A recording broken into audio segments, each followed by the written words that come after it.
lethal force as a last resort.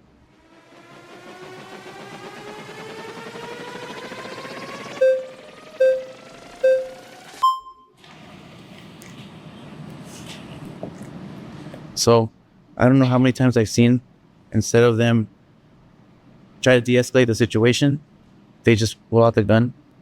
They maybe say a couple commands, and if things don't go their way, they use a weapon.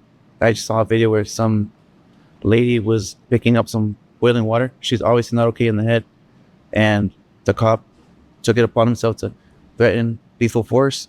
And the woman, like I said, wasn't all the way there.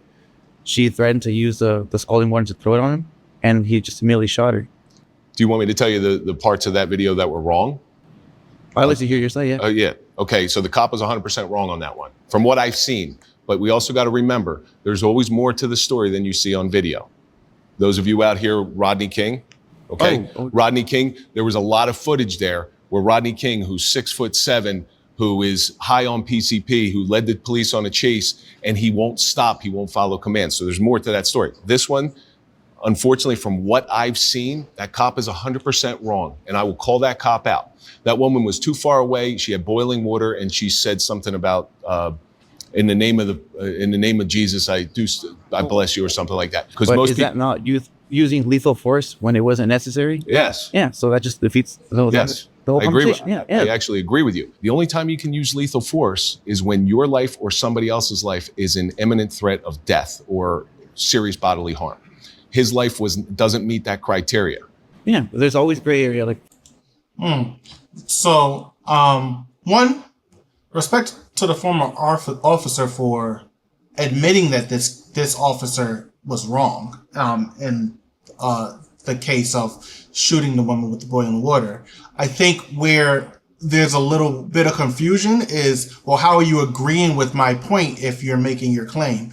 I think his claim is more of a broad claim rather than picking out instances where cops did not use lethal force as a last resort. Also, in this instant, I forgot the cop's last name. I know his first name is like Sean. He's charged with murder though. So I think his claim still stands because the cop who didn't follow that is actually being charged right now.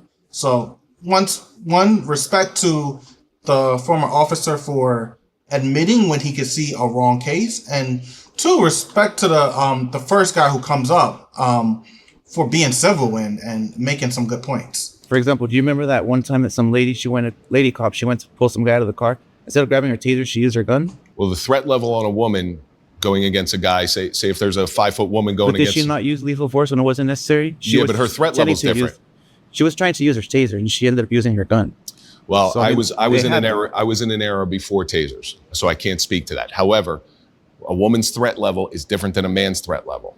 Yeah, but that's your experience. But I mean, we're talking about facts here. Facts are she went and used her gun instead of using her taser. So I didn't see the video, so I'm trying to go on what you're telling me. But I am telling you there is a force continuum.